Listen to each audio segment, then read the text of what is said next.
Nadeszła wiekopomna chwyła, proszę Państwa. Witam Was pięknie z niesamowicie urokliwego Chorzowa Batorego, dawnej huty Bismarcka, Bismarck-Hütte, do którego dostałem się w rekordowym tempie godzina tramwajem. Żadnego logicznego połączenia nie ma. 32 minuty do rynku spacerem, no to za 10 minut moim tempem się obróci. A przy okazji prozdrowotnie wyłazi się kroki i znowu zobaczę coś nowego. Jakieś architektoniczne cuda. O, proszę, jak tu pięknie. A czemuż to dzisiaj znaleźliśmy się akurat w Chorzowie?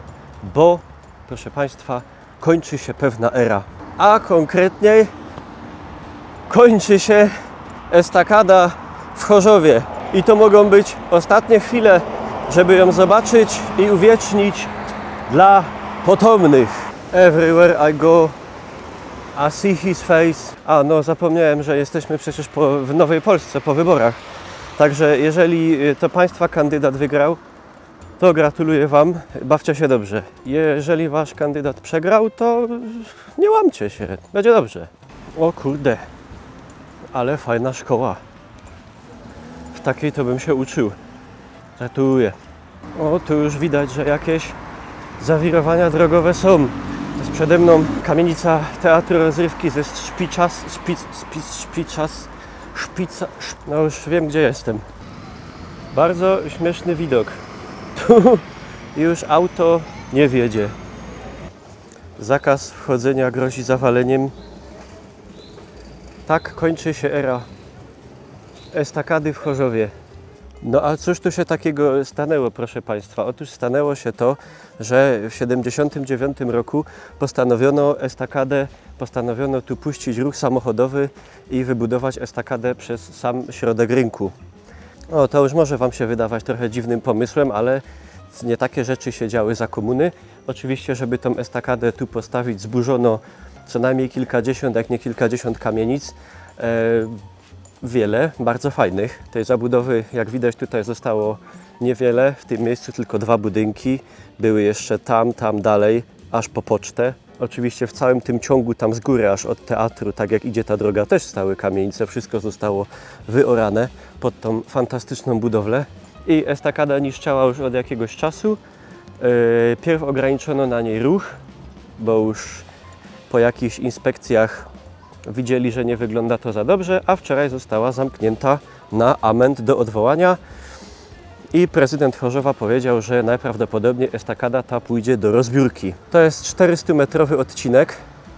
No, powiecie, może niezbyt długi, tylko że jest to bardzo kluczowy punkt nie tylko dla samego Chorzowa, ale dla całego w ogóle, no w zasadzie dla całego województwa śląskiego i całej metropolii górnośląsko-zagłębiowskim, bo jest to główna droga, która łączy gdzieś Bytom i Tarnowskie Góry z Katowicami i dalej. Paręnaście lat temu gruntownie tutaj cały ten plac wyremontowali, także jakoś to wygląda. I pod tą estakadą powstały różne takie fajne miejsca, jak na przykład lodziarnia, księgarnia, jeden ze sklepów Gryfnie. No i oczywiście to w tym momencie wszystko jest zamknięte, bo oprócz tego, że zamknięty jest ruch samochodowy na górze, no to zamknięty też jest ruch kolejowy, bo jest tam fragment, gdzie pod estakadą przejeżdża pociąg. Zamknięty jest ruch pieszy pod nią, tak, no bo jest zagrożenie, że może się zawalić. Bliźniacza, bardzo podobna estakada w Niemczech, w Dreźnie, budowana z tego co wiem w identycznej technologii, zawaliła się właśnie we wrześniu zeszłego roku. W sumie to dobrze, że zareagowano tak szybko i postanowiono to zamknąć, zanim doszłoby tutaj do jakiejś na pewno bardzo spektakularnej tragedii. Nie można nawet przejść tutaj z tej strony na drugą stronę rynku. No, 46 lat do takiego obiektu to nie jest jakiś mega imponujący wynik, zwłaszcza że drogi i mosty czasem mają po 500 lat. Ponoć jak w tamtym czasie była wybudowana, to była konstrukcją całkiem, jak się to mówi, nowatorską. No, chociaż jednak uważam, że przeoranie rynku i puszczenie przez jego środek centralnie takiej drogi to jest jakiś w ogóle kosmiczny pomysł. No ja nie pamiętam siłą rzeczy tego miejsca bez tej estakady i myślę, że wielu z Was już tak to kojarzy ściśle to miejsce właśnie z nią. Jeśli ona faktycznie miałaby zostać rozebrana, to no, nie mam pojęcia, jak miałoby to wyglądać. Z jednej strony oczywiście to jest wielka i chyba jedyna szansa dla miasta Chorzowa, żeby odzyskać tu ten plac i mieć jakiś w miarę normalny rynek. Z drugiej strony koszta takiego przedsięwzięcia, rozebrania tego, zbudowania, nie wiem, jakiejś obwodnicy, kopania tunelu czy czegokolwiek, to są wielkie pieniądze i biorąc pod uwagę, jak tutaj wyglądają inwestycje takie drogowe, na przykład ile remontowana była ulica 3 Maja, to myślę, że to jest paraliż miasta i rynek wyłączony z użytku na dobre kilka lat co najmniej. Także no póki co, wszystko tu jest, jak się to mówi, w pizdu pozamykane, nie jeżdżą autobusy, nie jeżdżą tramwaje, nie jeżdżą auta, nie jeżdżą pociągi, nie jeżdżą ludzie. Dopiero pojawiły się co dosłownie jakieś paręnaście godzin temu, zależnie kiedy oglądacie, jakieś informacje a propos tego, gdzie porobione są jakieś objazdy, tymczasowe przystanki. No paraliżuje to mega nie tylko miasto, ale bardzo duży fragment całego województwa i całej metropolii. Najśmieszniejsze jest to, że dopiero co otwarto normalnie przejazd w tamtym kierunku przy Hucie Królewskiej i Palarni Kawy miesiąc temu. Tośmy się nacieszyli nim mega. A jeszcze tylko dodam, że estakadą dziennie przejeżdżało około ponad 45 000 pojazdów, z czego 80% w ogóle spoza Chorzowa. O tyle mi szkoda chorzowian, że no, ta estakada, zwłaszcza po tym ostatnim remoncie, no to jest tak połowa, no w zasadzie to jest cały rynek. I w tym momencie ten rynek, kiedy te wszystkie sklepy pod nią są zamknięte, jest martwy. Wszyscy ludzie dochodzą do tamtego punktu i pan z baru pod beczką tłumaczy, że nie ma przejścia.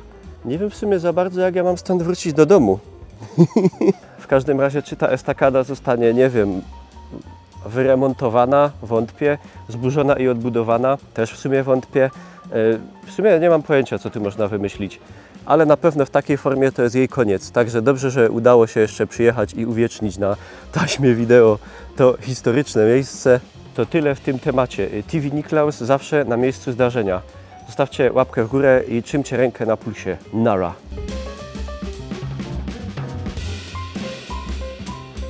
Dobra, zwracam honor, ale w Chorzowie też jest niezła poczta. Ale nasza lepsza i tak.